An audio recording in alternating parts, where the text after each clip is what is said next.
rescue and recovery efforts underway after a major 6.2 earthquake. Indonesia, as you can see right here, even the Weather Channel is covering this. Indonesia earthquake kills dozens. We can see here also on YouTube, Guardian News, The Telegraph, and DW News have all been covering this since early this morning. Not 24 hours after we reported on this tsunami buoy that has been going into activation mode. Now that we could see the full extent of this event that took place yesterday, we could see a dip of 75 feet, my friends. That is 25 meters change in sea level. Here we go.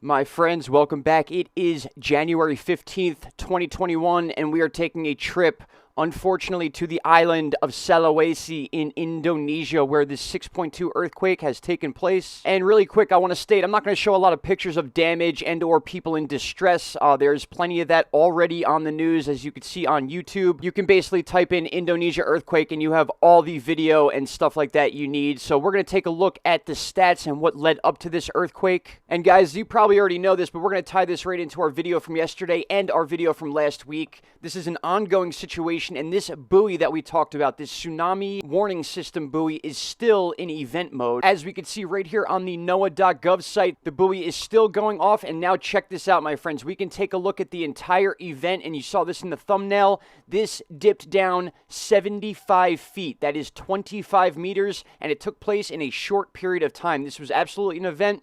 People were talking about maybe the possibility of a shark, possibly even a rogue wave. I would think a rogue wave would be a better explanation than, let's say, a shark, especially that we are dealing with a 75-foot change in water depth, as 25 meters comes out to 75 feet. That is a major dip. And now, not 24 hours later, we are now dealing with a deadly 6.2 earthquake, not 800 miles from that buoy. We were talking about how the coast of Australia was about 800 miles from this buoy, and now we have the same distance to Indonesia where this earthquake took place, and also no other buoys in this area have been triggered. Now, keep in mind, not a lot of these buoys are close to the epicenter area.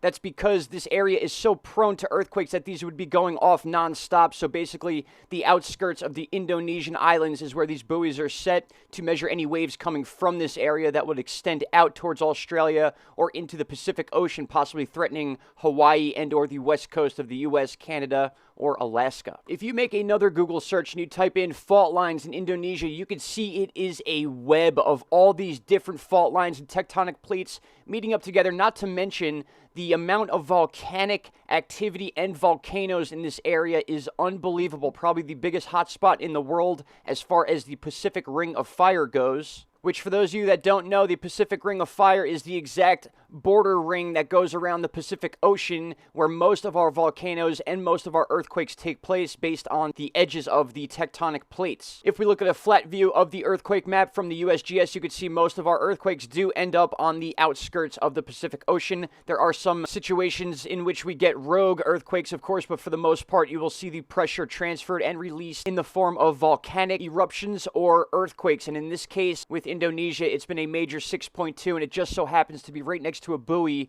that we've been analyzing and wondering what is going on with. It seems that as of right now, we are going to be leaving this video with more questions than answers, but the point of the video is just check this out, guys. We've had another event, and this is what I was waiting for, to see some sort of interval with this. And now this is not being read as a normal tide change. This is actually being put into event mode. We could see the red dot right there, and now we're going to visualize and see if this thing dips down again to 75 feet. This is not a common dip for any of these buoys. This is a very sporadic, very sharp dip that is dropping down below a normal rolling wave or a rogue wave, especially now that we are seeing this beginning about 24 hours later. A little bit different than ocean tides that we're dealing with here. With that said, my friends, I wanted to make a follow-up video today regardless of finding out about this earthquake, and now that we have this earthquake here, it just raises a few more questions. I'm not saying this buoy went off as a warning to this earthquake, because the buoy has been going off on its own, and it's a significant distance away from where this earthquake took place. It's more so a coincidence that this buoy has been setting off,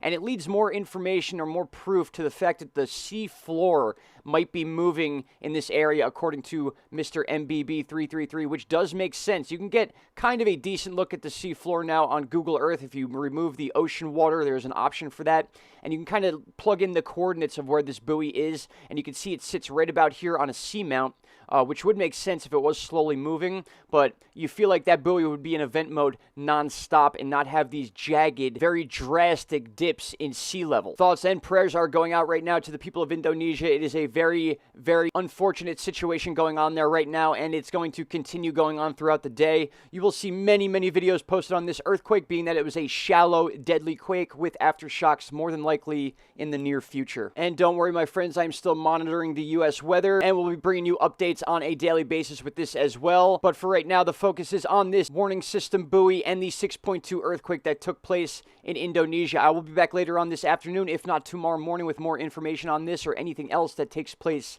on this mad, mad world we now live on. Thank you all so much. I appreciate each and every one of you. If not already, please like, share, and subscribe to the channel. Every little bit helps. Shout out to Canada. And let's hope the people of Indonesia can find everyone that is missing. As of right now, about 35 people lost, with hundreds injured and many, many more being looked for as we speak. Thank you all so much. I will talk to you soon.